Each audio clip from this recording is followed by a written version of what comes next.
2 Corinthians chapter 3 verse 18, it says, "But we all with unveiled face, beholding as in a mirror the glory of the Lord, are being transformed into the same image from glory to glory, just as by the Spirit of the Lord." How many people have heard that verse before? Yeah? Quite a famous verse. A lot of Christians know it. We are being transformed from glory to glory. We hear that a lot, don't we? We hear it quoted. Come on, what does that mean? It's just crazy talk, isn't it? From glory to glory? Isn't glory that what God has? And we've got glory now? Did you ever stop and think, what does all that mean? I do. I question things now. I don't sit and rest anymore. I think, hang on, what does that mean? How does that apply to me? So this morning, what we're going to do, we're going to have an adventure. We're going to look at what glory means, which will be interesting. Yes. A little word study. And then, if we've got time, we're going to go on and look at, once we understand that, we can understand how this applies, what happens, how do we do this, whatever you want to.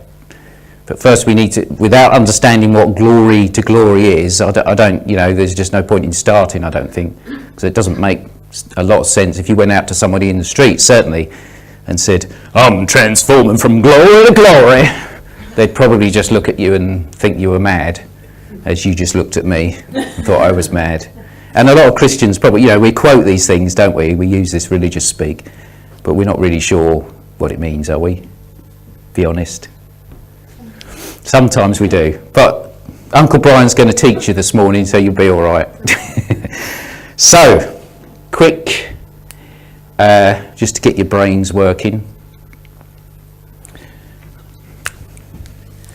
We're going to have a...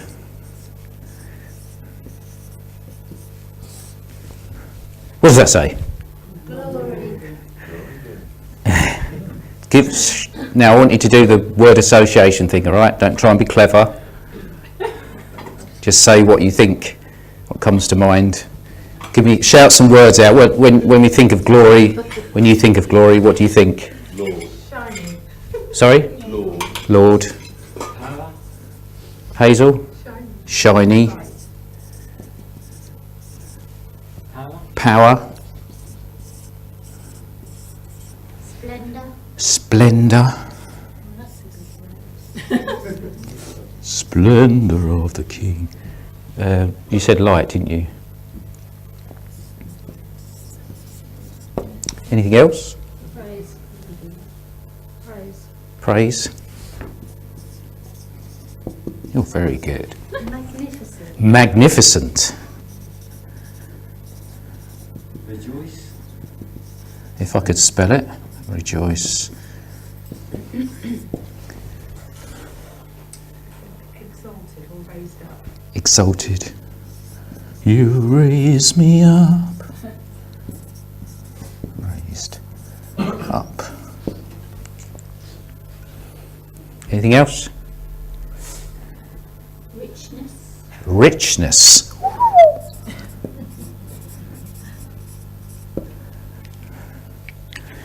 Right. How many people then think they're... I don't know how we're going to do that one. How many people think they're Lord this morning? How many people feel like Lord? How many people feel shiny? Yeah. A bit shiny. How many people feel powerful? It's growing. How many people feel splendiferous? Was that a hand up, Hazel? You just it's like an auction. How many people feel light? Praiseworthy? Magnificent? Rejoice? Exalted? How many people feel raised up? Well, we do, we're a bit taller. How many people feel rich? Yeah. Well, we're getting a few. what about God then? Do you think God feels lordy? Yeah, he is. Does he feel shiny? Does he feel powerful? Does he feel splendiferous? Does he feel light? You get where I'm going?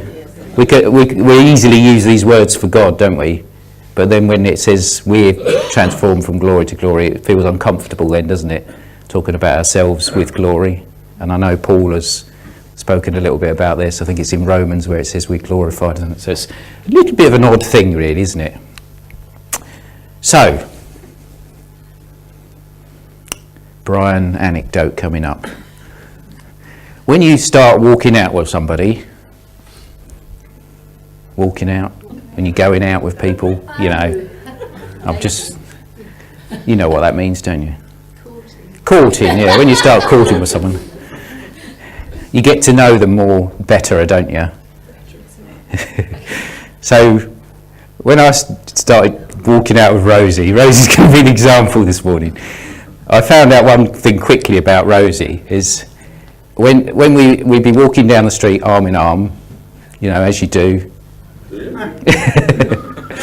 and we'd be walking down a high street or something like that, past these shops, and as we were walking along, maybe I was thinking about something else, and we'd stopped talking and we walked along, and then I felt this kind of like weight on my arm as I was walking along, and it's sort of like that, and then I had to look round because Rosie had then stopped in the middle of the street and pulled me back, and I turned round to have a look what was going on, and every time what had happened was we'd walk past a shop window and there'd be something shiny in the window, and if Rosie sees something shiny, she doesn't necessarily want to buy it, but she likes to look at shiny things.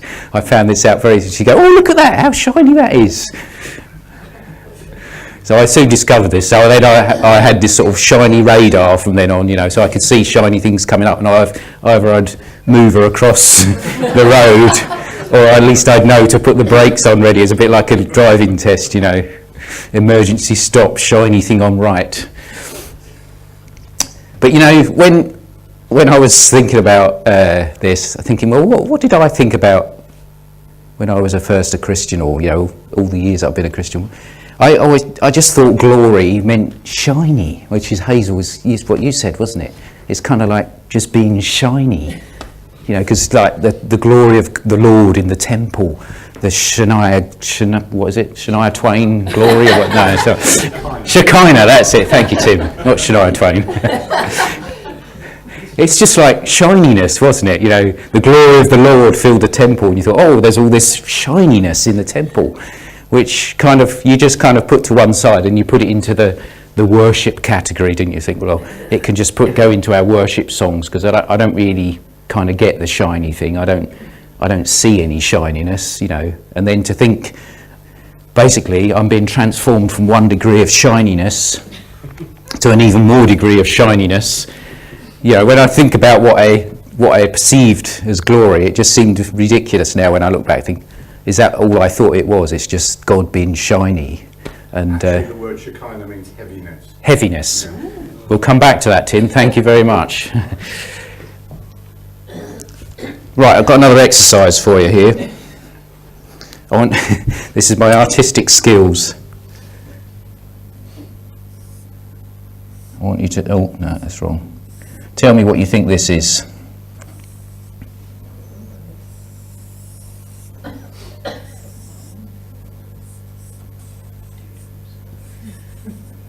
You could shout out if you want. Car, a tractor, plough,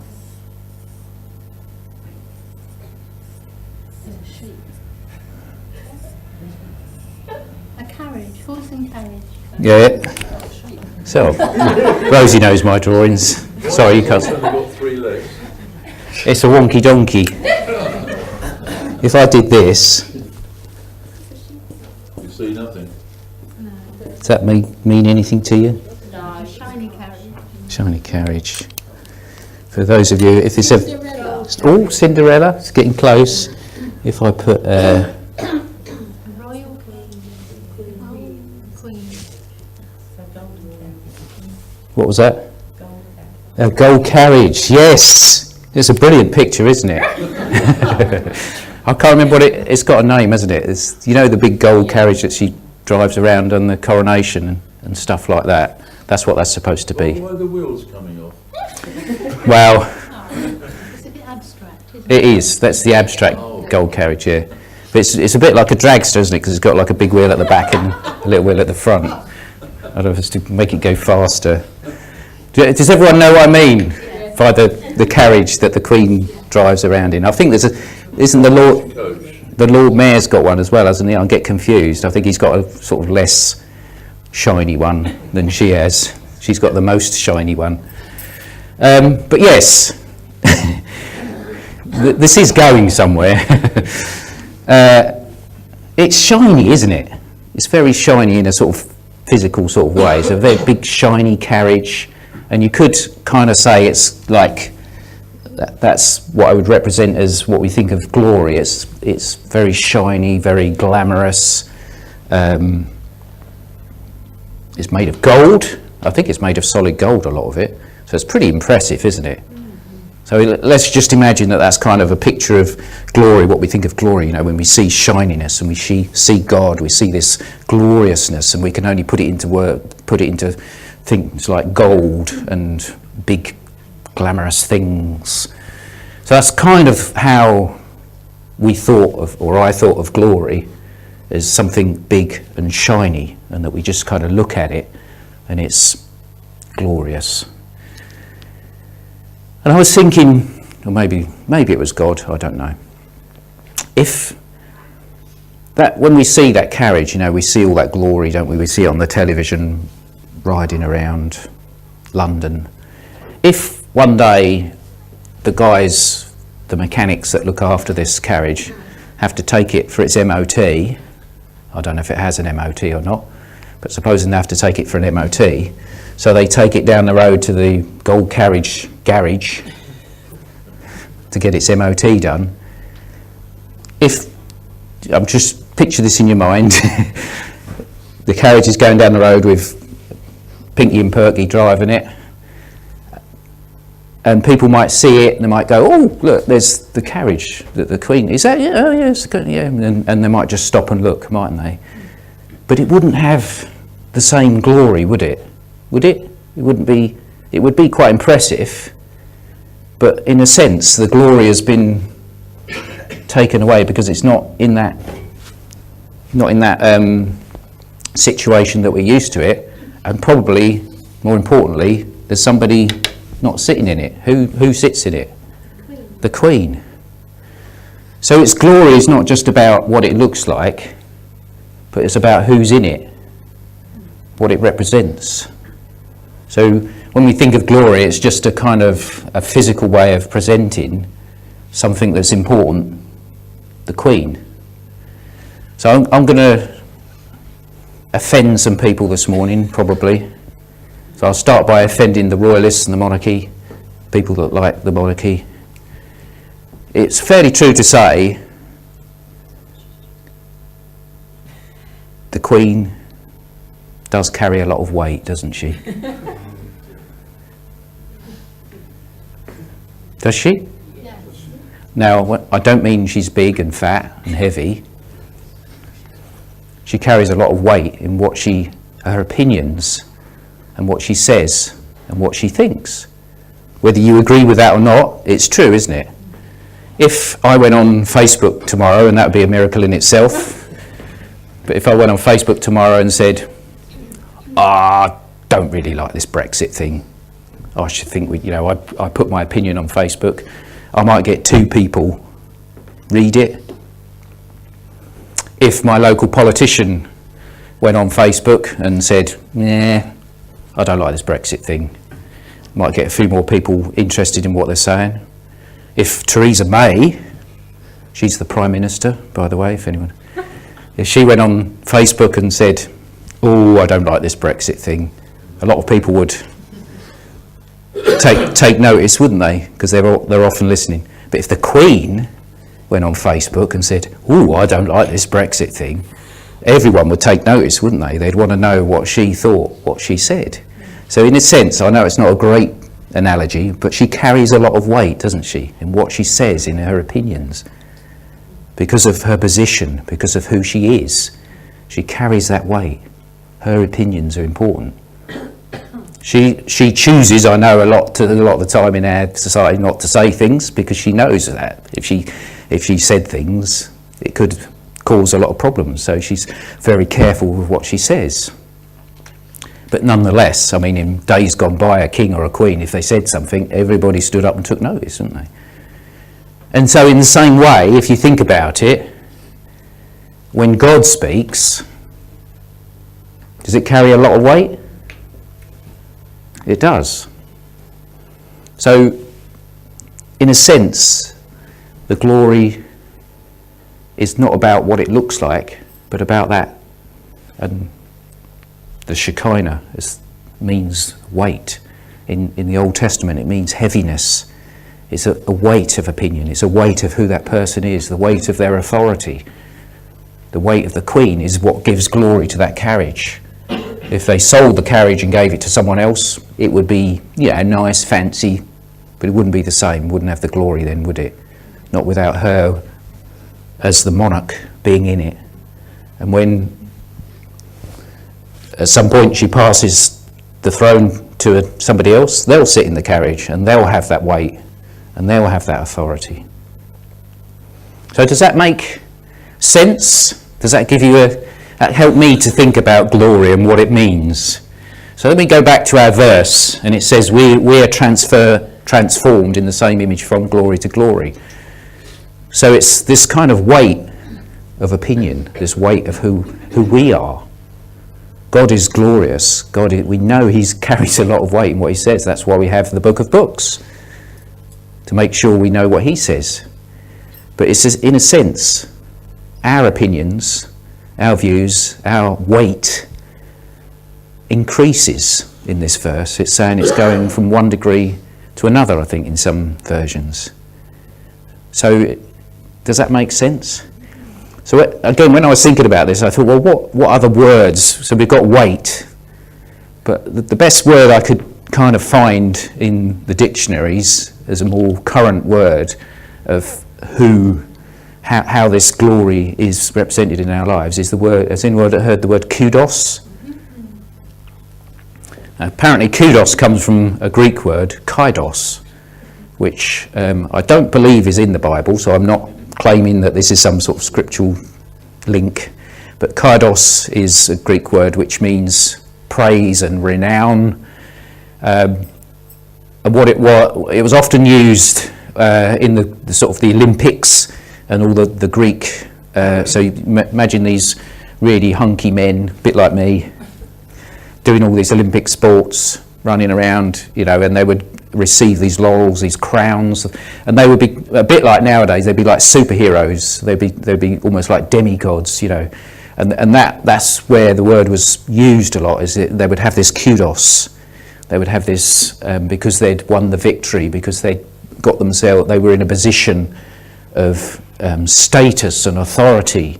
And I assume, again, if they turned up at a party or whatever, and Hercules or whatever his name walked in the party and he said something, that people would listen to what he said because he had this kudos. In their culture, that was kudos. So is this verse saying, well, okay, you're going to get kudos in the world, so like someone like Donald Trump, he's got loads of kudos because he's president of the United? No, we know it doesn't mean that, don't we? Because that's not biblical, that's not scriptural, that's not what Jesus taught. This is talking about the kudos, the spiritual kudos that we have. This is talking about our position, the weight that we have in the spiritual realms, the weight that we have through prayer and through who we are and our identity in Christ. That when we know that, when we understand that, we get a knowledge of it and we increase in that way. We can be more effective in prayer because we know the authority that we have. We know the weight that we have in the spiritual realms. Most people, or I say most people, a lot, Christians don't always realise there's a spiritual realm, isn't there? It's not just we're physical people and we do good things to other people. It's this spiritual realm. We have authority over principalities and powers. We have a place in the heavenlies. We are seated in the heavenly places, and that's where our kudos is. Does that make sense? So who would like to increase their spiritual kudos? Who would like to go from glory to glory? Anybody be interested in that? So this verse is telling us how that happens. What happens to increase from one degree of kudos to another, and how it would happen. But the problem is, traditionally, and more say, I think, in charismatic churches, people read this verse, and I've heard it taught so many times, it sounds like, we beholding in a mirror the glory of the Lord as being transformed. It sounds like we're worshipping, doesn't it? Has anyone heard that teach? Maybe not. I'll protect you from it before it happens to you then. So a lot of people are teaching that, when you come into the presence of God and you worship God in the Shekinah glory, then you will behold him, you'll see the shininess of God, and you'll be transformed from one degree of glory to another. Does that make sense? This is kind of what a lot of people are teaching, and what I've heard and what I've been taught, is that somehow it's linked with worship. That as we sing songs, as we get into a real spiritual zone, and it's like we're zoning in on God, that something's going to change in us and we're going to get transformed from one degree of glory to another. And that teaching, the problem with that teaching is it kind of nurtures and encourages this idea that worship is coming into the presence of God. And as I said this morning, we are in the presence of God. God is with us. We don't need to go to a Hillsong service, and I love Hillsong. We don't need to go to a special place and have a really wonderful experience. So we all went to the one event, and it's amazing, isn't it? But we should never think to ourselves, that's it, that's where God is, that's where we're going to get our transformation, that's where we're going to get an experience of God that's going to transform our spiritual kudos from one degree to another, and we'll be able to be better Christians, we'll be able to pray better, we'll know our identity better just by worshipping, spending time in worship. And it leads to a kind of bit of a flabbiness in the church, because it's just people hunting after worship experiences. It just leads to people thinking, well, that's what I need to do, get a better place to worship, go to a better place, because the worship's not as good as Hillsong's here, I think I'll go over there, And we can do that, can't we? And I know I've done that in the past. So let me say right now, I am a worship leader, you know that. I love worship, and I think it is really important in the church, and I've got a really good teach on that, on what worship is all about. But it's not about being transformed from one degree of glory to another. It's not the be all and end all, because otherwise you'll just get lost with your experiences going up and down, up and down. So it's great. We need to engage in worship. That's what we need to do, is engage in worship. But that's not what this verse is talking about. So, what is it talking about? Just to recap then, we've learnt that there is this idea that we have glory in some shape or form, and we've learnt that glory doesn't really mean shininess, but it means our kudos, our spiritual kudos, our position, our opinion of ourselves and the spiritual opinion of us, of what demons and powers and authorities think of us when they see us walk in the room. They see we're the superheroes, we have the kudos. And we've seen that it's possible and needful that we transform from one degree of that kudos to another. Although we have the position with Christ, we need to grow in that.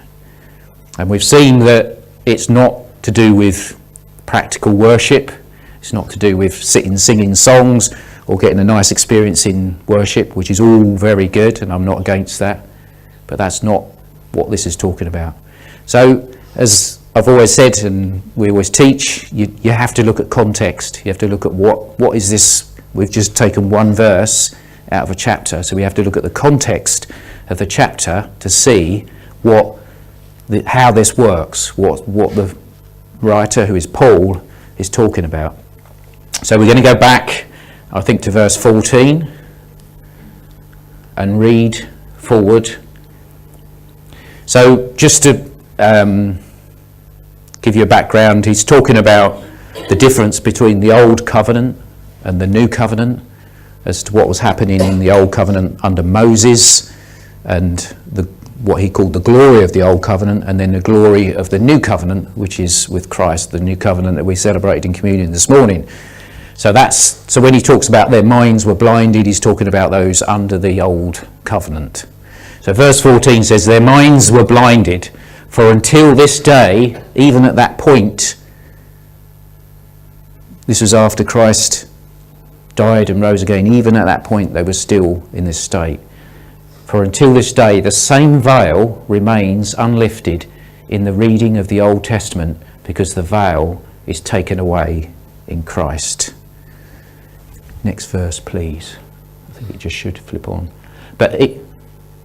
No, that's the same verse, isn't it? Have we got a...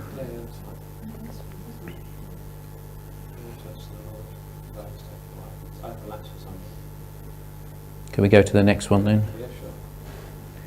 Now the Lord is the Spirit, and where the Spirit of the Lord is, there is liberty. But we, with all unveiled faces, beholding as in a mirror the glory of the Lord, are being transformed into the same image from glory to glory, just as by the Spirit of the Lord. So that's the verse that we started with. Sorry, so I'll get myself back on track. So it starts off... Can we go back to the first one? Sorry, Nigel. I'm jumping you around. What is it that they're doing that's not working?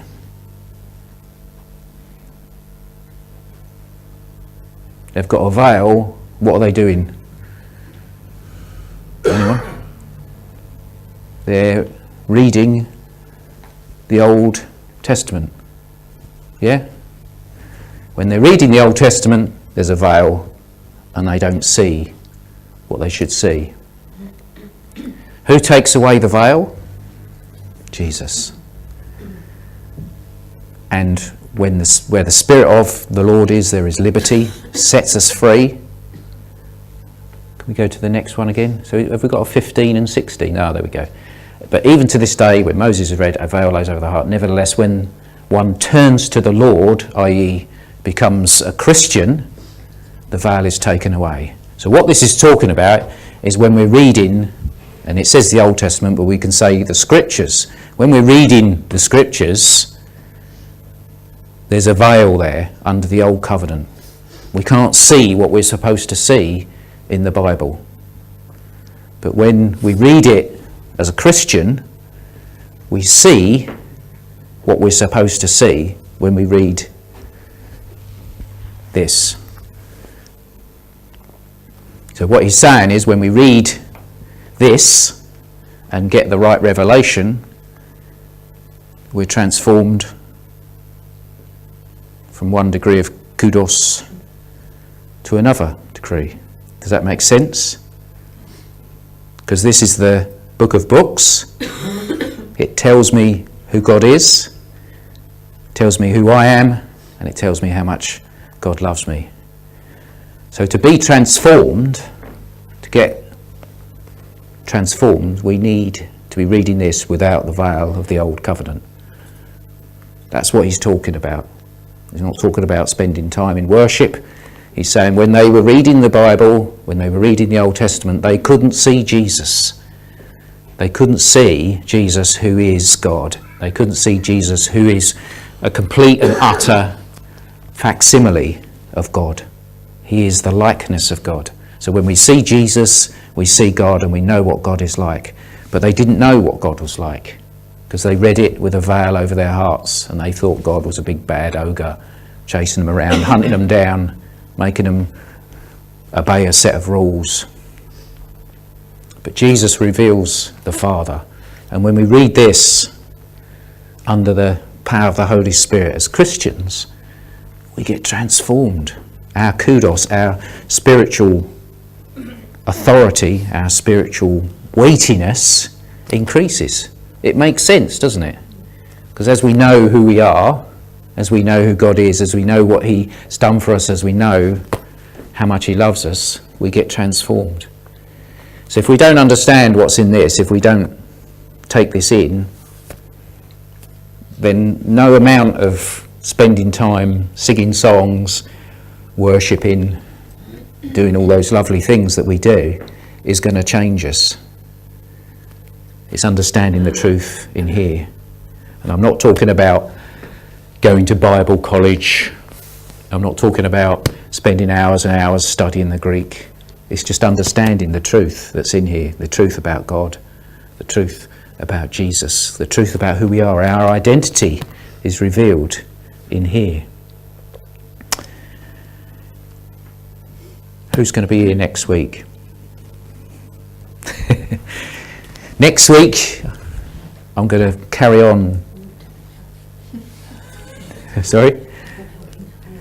Get a double helping, yeah. We're going to take that argument further, and we're going to look at how reading this transforms us, how this makes a difference to our lives. How about knowing the truth, this revelation of our kudos growing, of our spiritual authority growing. How is that going to happen? Would that be exciting? It's amazing transformation that can happen to us, and we don't have to be at Hillsongs. What we need is to understand what's in this book. We need to understand about God, and when we do that, this kudos, this shininess will grow in our lives, and I'm up for it. I want to walk the way that God intended us to walk in the Spirit, and not just walk in the flesh, not just sort of go along in the world and just hope to do good things for people. I want to be transformed. I want to have that spiritual side of life growing inside me, so that when you walk in a room, principalities and powers know you've come in. They know the weight of your voice. They know the weight of what you're going to say, of your opinion, of your glory. And they're going to have to take notice of what you're saying. Your prayers will be the weight of your voice, will be your glory. Even in the Old Testament, quite often the word glory is interchanged for your tongue, bizarrely. But there's a psalm, and I can't remember which one it is, but it says, "Awake my glory." It means awake my tongue, make my tongue speak. When you have weight, an opinion, a godly opinion, when you speak truth out, you'll put that weight into the atmosphere. You'll be a thermostat and not a thermometer, as Kathy used to say. Amen?